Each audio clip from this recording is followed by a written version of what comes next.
I'm back.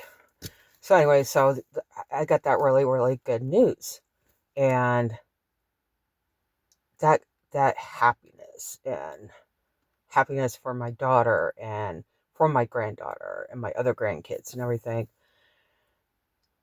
was, I don't know if short-lived is the right word or words, um, but basically it didn't last.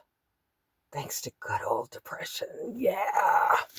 Um, So yeah, anyways, so that's part of why I wanted to do this video tonight, and I had to because my therapist and even my mom and my cousin slash sister slash best friend have said write down your emotions when you're feeling it because it's more authentic, especially as a writer. So I'm doing this video and I'm just saying about mental health and I got such great news. I'm going to be able to see my granddaughter at least once a month, if not twice now, because she's not going to be that far away from me. Um, and that should have just lasted a lot longer, for the past week. And it didn't. It was okay, so yeah, she's coming back. That's how it's been since probably a few hours after she told me a week ago. And that's messed up. And that's what's messed up about having mental health issues, really bad ones. Um, and then never mind, as my you know therapist has said, the situational stuff that either triggers it or is the reason behind it and all that, hence my grief and other stuff that we're not going into because not relevant.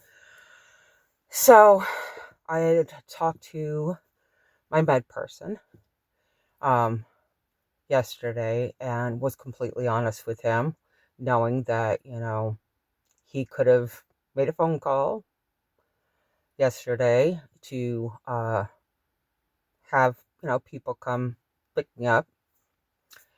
And the weird thing is, we got disconnected. I didn't know it at the time. I mean, I knew that we were disconnected, but I thought he actually ended the video session and was making that phone call. And I'm like, oh crap, crickets. But no, there was some kind of, he got kicked off, yes, but it had nothing to do with me and my thing. But I told him about how I just wanted to give up. I had literally yesterday morning woke up and I'm just like, I don't want to even be awake. What's the point? Just so it's really draining and it sucks and it's awful to feel like that every day. And then you add being a born again Christian, trying to grow in your relationship with God, and you hear, mentally, oh, well, she's a Christian and she follows Jesus, and, God's supposed to be all loving and powerful and all this. And why is she so depressed and suicidal or thinking about it? Well, it's not God's fault that I have this. Yes, he could fully heal me and take it away. I would rather him heal all the kids and people with cancer and, there's far worse things that, you know, need to be healed and removed from this world than my depression. Just saying. That's my perspective. Everybody's entitled to it. That's my beliefs. But sin, we live in a fallen world. And sin is like the worst illness, disease that you could imagine. And God is the only cure. But if you think of all the side effects that come from an illness and the symptoms and everything, look around what's going on in the world. Okay? Another subject for another time. So, anyways, so we talked, and afterwards, I started feeling better. I had a little productive day yesterday. But my biggest thing, because I do need to go in, my toes are actually beyond the comfort cold that I like. Um, I woke up today as if the way I've been feeling and thinking for the past 2 weeks never existed. Just completely. Like it's barely on the surface of my brain. Like you look at your skin and you could touch that top part. Well, that's what it's like. But if you took a safety pin or a sewing needle and started to go, you'd have just another layer of skin. Anyways, so it's amazing and it's wonderful. And even though I was still tired at times, because between my mental health and diabetes and everything, I'm just constantly exhausted as if I haven't slept. Yeah. Another topic for another time. But today, it's not even about not being as tired.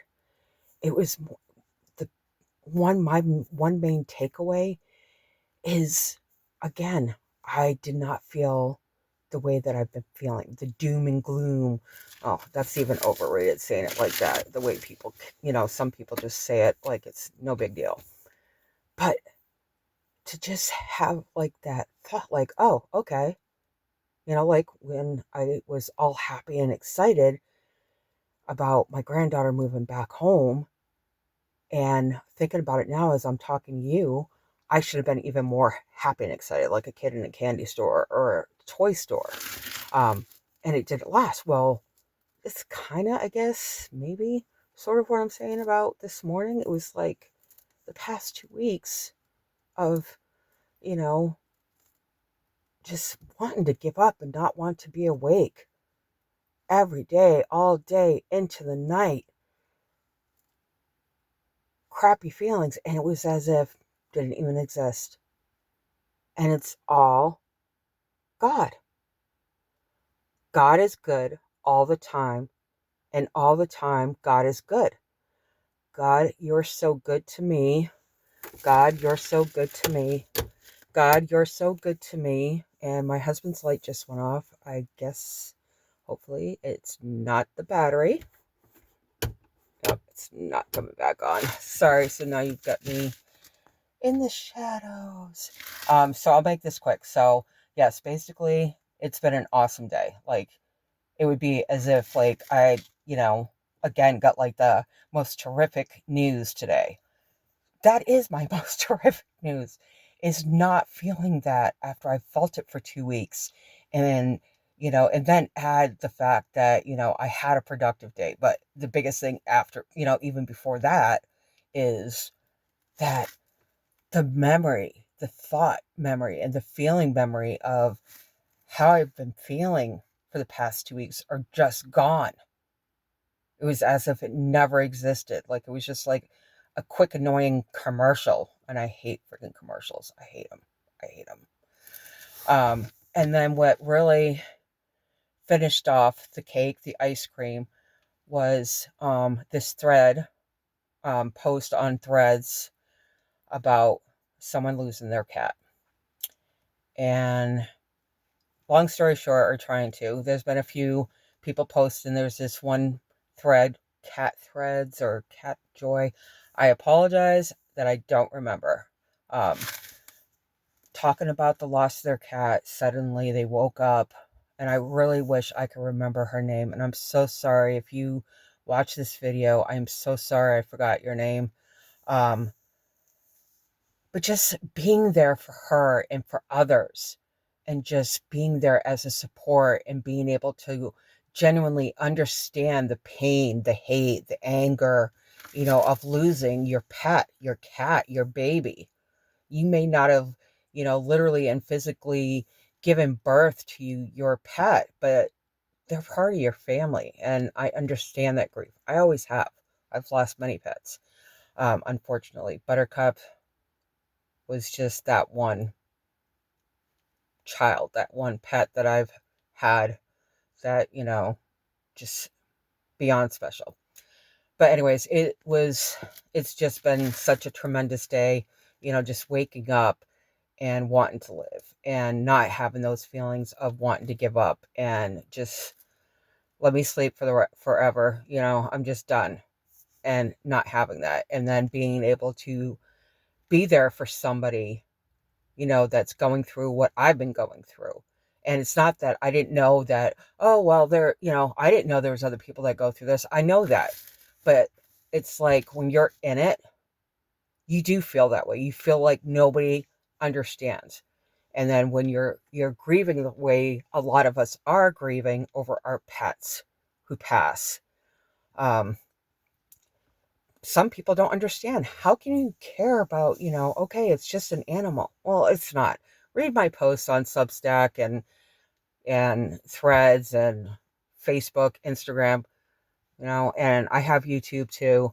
But that's my thing. And I really felt like I needed to do this because this is my calling, is to be here to help people. And that's why I've chosen to focus more on publishing my memoir and getting that out in the world than my romance drama series, and go back to finishing that up, and my fantasy and all this other stuff, because I'm called to help people and to be there. And that is part of the reason that makes my life worth living. I love y'all. God bless. Be safe.